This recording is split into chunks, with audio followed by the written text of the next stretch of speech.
Anjalanche, un dépotoir à ciel ouvert qui s'étend sur 18 hectares.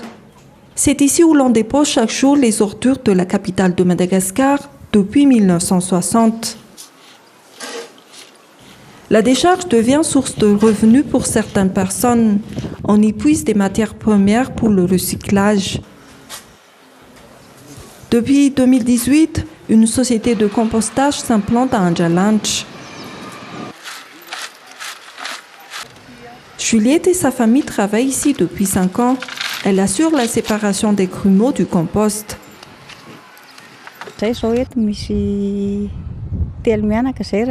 Nous sommes 3 dans la famille à travailler ici.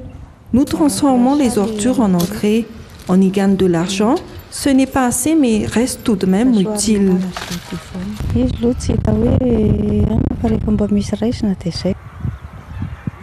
La chaîne de fabrication du compost comprend 8 étapes.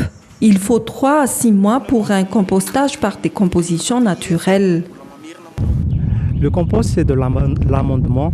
Il enrichit la terre en matière organique. Il peut retenir cette capacité en matière organique à partir de 2 mois à 2 ans. Du côté d'Ambouy-Manamboul, Falman a donné sa propre formule pour valoriser les cendres issues de l'incinération des déchets d'Anjalanche. Un mélange qui lui permet de nourrir le sol de son champ. J'utilise des engrais faits de mélange de fumier de vache et de la cendre de déchets d'Anjalanche. Ici, la terre est assez humide, alors ce type d'engrais s'adapte très bien au sol.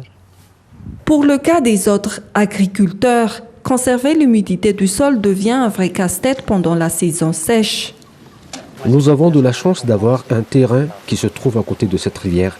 Mais quand le niveau de l'eau baisse, nous sommes obligés d'utiliser une motopompe pour avoir de l'eau. Pour pallier ce problème, Andrea Julie, technicienne agronome, propose l'utilisation du lombricompost ou compost issu des vers de terre. Elle met en pratique ses recherches dans son entreprise familiale. Madagascar connaît un problème d'eau.